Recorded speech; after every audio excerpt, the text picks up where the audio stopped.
upacara tedak siten dari kata tedak yang artinya turun, siten dari kata siti yang artinya tanah atau bumi. Upacara yang kami pagelarkan ini selain merangkum dari perjalanan pengalaman-pengalaman para sesepuh dan sahabat-sahabat kami Harbi Melati Yogyakarta, juga mengacu pada upacara tedak siten yang dilakukan oleh keluarga Kanjeng Gusti Pangeran Adipati Aryo Hadiwinoto, KGPH Hadiwinoto, Kanjeng Gusti Pangeran Haryo Hadiwinoto dan Gusti Bendoro Pangeran Haryo Prabu Kusumo. Karena dari dua acara itu memang kemudian lalu banyak para sesepuh-sesepuh dan pemerhati yang memberikan masukan atas upacara itu, baik pra acara maupun pengawasan selama berlangsungnya upacara. Oleh karena itu, acara di dua tempat itu banyak kami gunakan sebagai referensinya. Bapak dan Ibu, upacara ini dimulai dengan pembukaan dari pembawa acara yang menyampaikan uraian atas jalannya upacara dan berbagai macam makna simbol yang ada. Tata urutan upacara akan kami sampaikan agar anak tidak terlalu lama menunggu dan menyesuaikan uraian. Oleh karena di satu sisi uraian pun penting untuk dapat diketahui oleh para tamu, dan anak pun harus dijaga agar tidak terlalu lelah dan kelamaan menjalani upacara ini. Yang pertama adalah siti atau bumi sebagai simbol bahwa kita semuanya mengawali hidup dari menginjak bumi, menuai segala hasil bumi, menggunakan dan memanfaatkan segala hasil bumi, mendapatkan ilmu pengetahuan dan hidup di atas bumi, dan kita akan kembali pula ke bumi. Kemudian di sini ada tirto sekar setaman. Dari kata setaman, harapan kepada anak agar dia memiliki langkah-langkah yang selalu dituntun dalam kautaman. Kemudian ini ada jadah 7. Memang terjadi alkulturasi budaya, diantaranya adalah Jawa dan Hindu, Buddha, Islam, Arab, tentu saja. Manjada wajada, siapa yang tekun dialah yang akan mendapatkannya. Di dalam masyarakat Jawa, kelahiran disimbolkan dari warna putih dengan arah timur atau legi dari arah utara. Mohon maaf, dari arah timur juga. Jadi kemudian tedak siten ini setelah injak tanah, mensucikan kaki dengan sekar setaman, tirto sekar setaman, kemudian jadah yang berwarna putih terlebih dahulu, oleh karena ini merupakan simbol dari kelahiran. Kemudian jadah yang lain yang berwarna kuning, berwarna jingga, berwarna coklat, berwarna biru, berwarna hijau, dan ungu. Bisa ada warna yang lain, kebetulan ini yang dipakai adalah warna-warna yang bisa kita saksikan bersama. Ada simbol-simbol warna yang lebih tepat untuk mengisahkan atau menyimpulkan hari.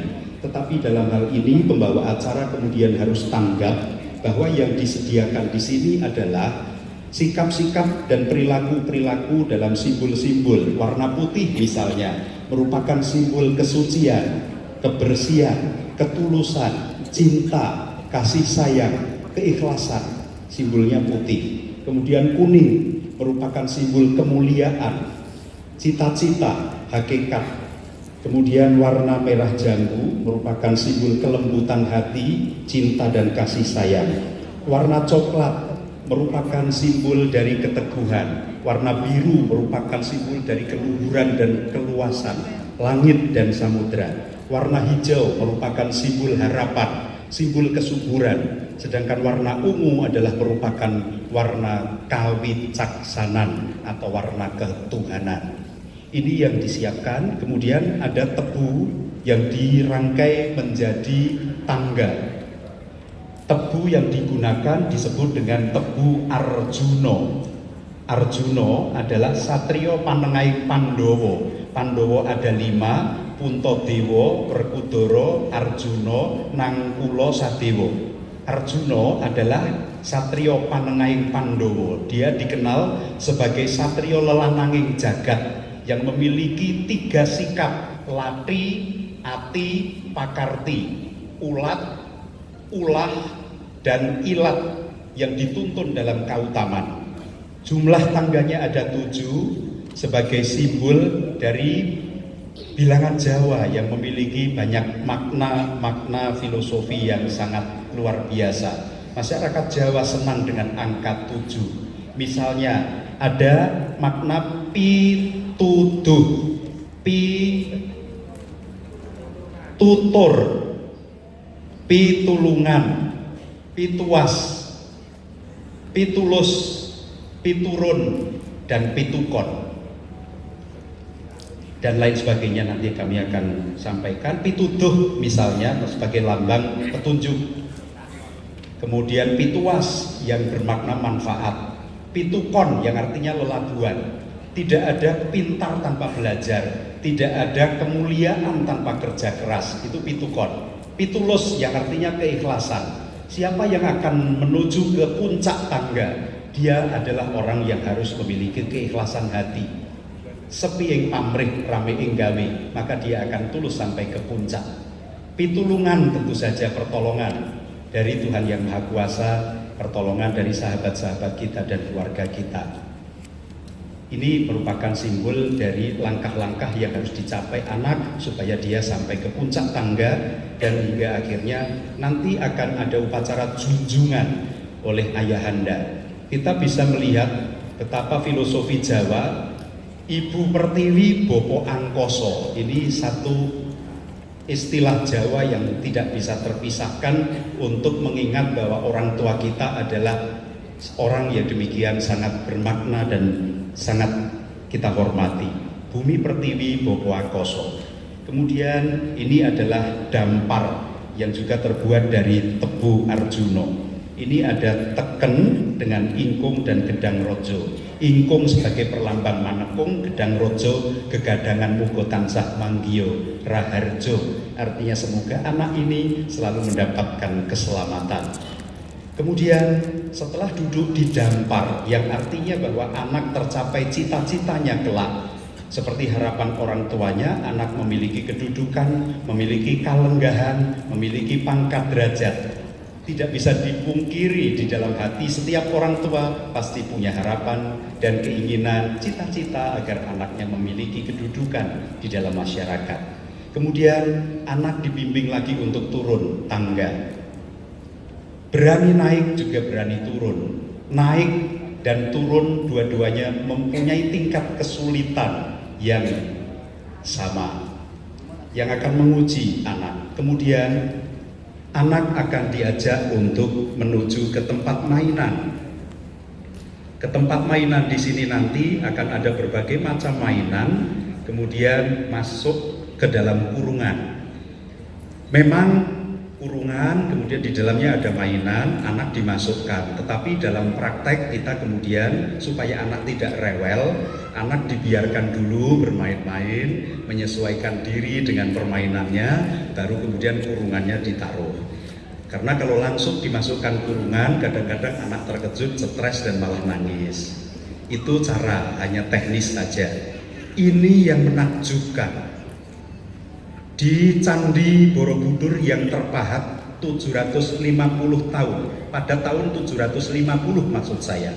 Kemudian Candi Prambanan tahun 850 sudah terpahat bagaimana mengasuh anak. Baru kemudian tahun 1900 ilmu kedokteran Denver punya satu screening yang namanya Denver Development Screening Test untuk mengukur perkembangan anak, motorik halus, motorik kasar, psikososial, dan verbal. Jadi masyarakat Jawa ini sudah maju 1000 tahun dari ilmu kedokteran yang kita kenal. Luar biasanya masyarakat Jawa kita dengan berbagai simbol. Ini Denver. Boleh nanti ibu-ibu bertanya dengan dokter-dokter spesialis anak, ada screening test yang namanya Denver Development Screening Test untuk mengukur perkembangan anak. Dan ini orang tua diingatkan untuk selalu memantau perkembangan anak. Kapan anak mulai bisa tengkurap, kapan anak mulai bisa duduk, kapan anak harus sudah mulai teritipan, kapan anak sudah boleh ditetah, kapan anak sudah boleh berjalan, kapan anak bisa tepuk tangan, kapan anak bisa bermain kubus, kapan anak bisa mengancingkan baju, kapan anak bisa menyebut nama ayahnya, kapan anak bisa menyebut nama dirinya, kapan anak bisa bernyanyi, dan sebagainya.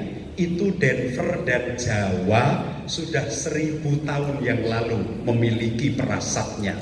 Hebat. Kemudian setelah anak bermain-main, mengambil mainannya apa, konon menurut masyarakat Jawa itu adalah merupakan ketertarikan anak kepada bidangnya. Kalau anak kemudian suka ke hal-hal yang teknis, dia akan mengambil hal yang sifatnya teknis. Kalau anak sifatnya senang kepada keindahan, dia akan melukis, akan mengambil pensil dan sebagainya. Kalau dia mengambil uang, artinya barangkali dia akan menjadi ahli ekonomi nanti di dewasanya. Dan lain sebagainya. Kalau dia bermain stetoskop, barangkali anak ini memang tertarik di dunia kesehatan. Sesungguhnya di dalam buku Upacara Adat Yogyakarta yang ditulis Gusti Puger tahun 81, ketika anak dimasukkan di dalam kurungan, eyangnya kemudian nyebar udik-udik. Tetapi yang kami rasakan selama ini dan diskusi dengan beberapa sesepuh kami, kalau ada 2 acara yang dilakukan bersamaan lalu kemudian tidak fokus, lalu membuat acara ini tidak indah untuk dikemas sebagai entertain. Oleh karena itu, kemudian tanpa mengurangi hakikatnya, tanpa merusak pakemnya, kita merubah waktu, timingnya.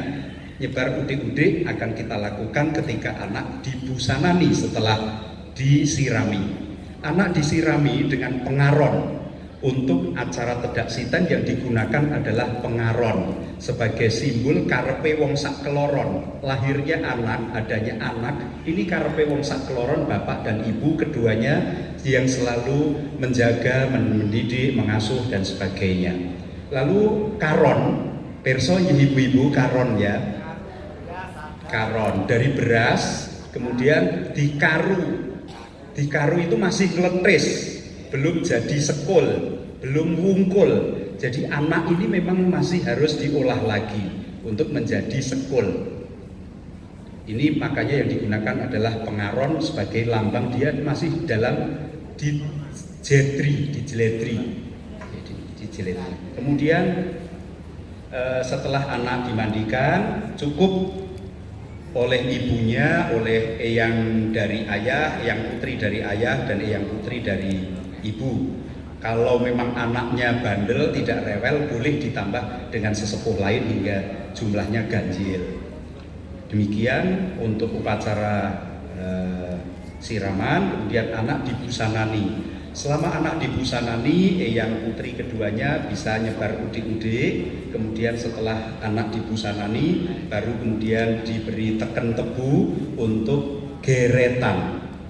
Dengan teken tebu yang dilengkapi dengan ingkung dan ditalikan dengan gedang rojo, anak kemudian geret teken itu untuk dibimbing sowan kepada eyang kakung, eyang putri, sungkem kepada beliau. Ayah dan ibu yang menanamkan rasa hormat, cinta, bakti, tresno, welas asih kepada sesepuh-sesepuh dan selalu hormat kepada leluhurnya. Luar biasa, upacara ini mengajarkan kepada anak untuk selalu hormat kepada orang tua dan para leluhurnya. Kemudian mengapa ada teken yang ada gedang rojonya, itu juga sebagai tes kekuatan bagi si anak. Sesungguhnya upacara ini merupakan gabungan dari acara adat anak, perkembangan mulai gaulan, anak tumbuh gigi, tritipan, dan sebagainya, sampai anak bisa berjalan. Tetapi kalau itu satu persatu dilakukan, maka akan sangat panjang waktunya dan berbagai upacara akan menjadi ada. Oleh karena itu ini dikemas dalam satu acara yang namanya tedak siten. Kalau anak sudah bisa membawa tebu dengan perlengkapannya ini, maka artinya kekuatan motorik kasarnya dia sudah bagus, dia sudah tetek untuk bisa berjalan.